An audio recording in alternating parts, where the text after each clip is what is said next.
Hi, this video is my breakdown of the song Ceilings by Lizzy McAlpine. I'm going to dissect the song's background, structure, lyrics, musical choices, and the big emotional twist at the end that made it explode on social media. But really quick, I want to go over the artist's background and give a little bit of history and context for the song. So, Ceilings was released in 2022 on Lizzy McAlpine's second album, 5 Seconds Flat.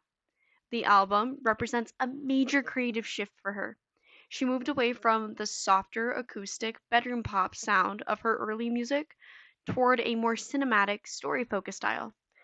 The project was heavily influenced by indie folk and sad girl pop music like Phoebe Bridgers, Dodie, and Bon Iver. Before this album, Lizzy had a small but very dedicated online audience from YouTube and TikTok. She recorded much of her earlier work independently while studying at Berklee College of Music.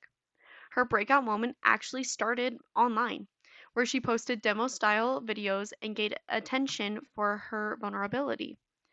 After 5 Seconds Flat was released, Ceilings wasn't marked as a major single. It didn't chart immediately, and it wasn't initially a commercial focus. However, the song's intimate storytelling and emotional climax made it extremely shareable. In early 2023, the song went viral on TikTok, with users filming themselves dramatically running or acting out scenes during the final section of the song. The viral trend pushed Ceilings onto Spotify's global charts, landing it in the top 50 in several countries and leading to millions of streams. The unexpected success helped expand Lizzy McAlpine's audience and positioned her as one of the emerging voices in indie pop during 2023. All right, so Ceilings is a short, quiet acoustic track that builds towards a sudden emotional climax. The lyrics describe a daydream about a relationship. What made the song interesting is that it feels real and romantic for most of the song, until a twist near the end reveals that it was all imagined. It wasn't real. The song is about only 2 minutes long, so every line is purposeful and meaningful. For this album, most of the songs have a guitar intro, followed by verse, chorus, bridge, with a sudden ending. The structure is simple. The first sets up a story, and the second half breaks it, just like we see in Ceilings. There is no repeated chorus, which is unusual for a pop song. The song builds tension through harmonic movement and vocal intensity, but it never gives the emotional resolution listeners expect.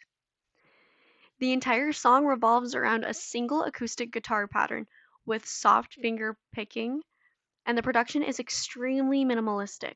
No drums, no bass, nothing else, which mirrors the fragile emotional state of the narrator. There is subtle reverb on the vocal that creates an intimate, almost whispered feeling. The empty space in the mix reflects loneliness and fantasy. And we're just going to play a quick example of that real quick.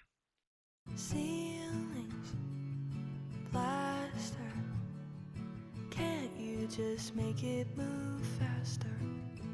As you can see, the soft finger picking as well as the whispered, breathy tone to the music makes it feel like she's getting ready to tell us a very interesting story.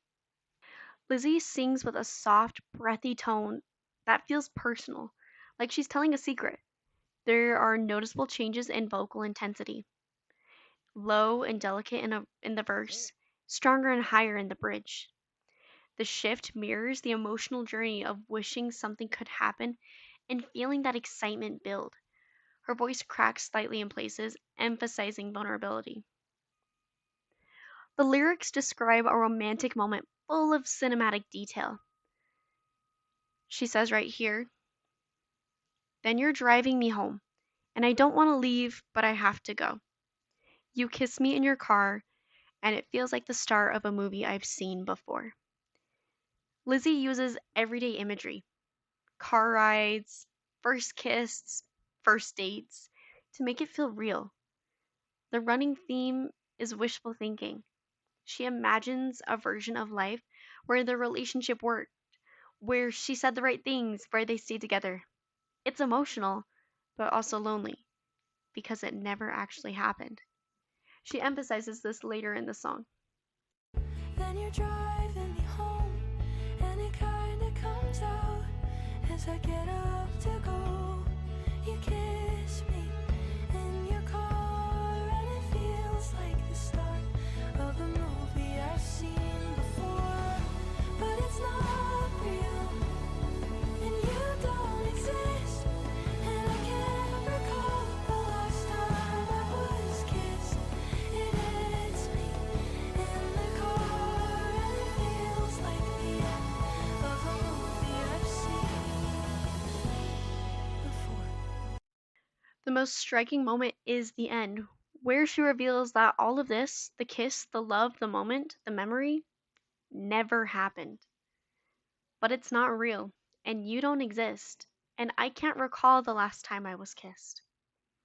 The music swells, one long emotional climax, and then the song cuts off abruptly after just two repeated chords. There's no outro, no fade out, no resolution. The sudden stop forces listeners to feel the same emotional whiplash she feels when the fantasy collapses. The twist is what made the song viral. People were shocked, replayed it, and made edits around that moment. Short emotional songs do very well on TikTok, and Ceilings blew up because the climax is perfect for dramatic edits, running shots, and romantic storytelling. The trend helped the song chart on Billboard and boosted Lizzy's career. It's a good example of how minimal singer-songwriters' musics and songs they produce can thrive in a social media environment built around short emotional context.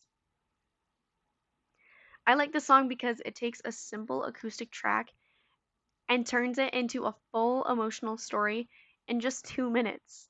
The twist at the end is powerful, and the minimalist production makes the lyric and the song and every inch of it stand out, even more than it already does.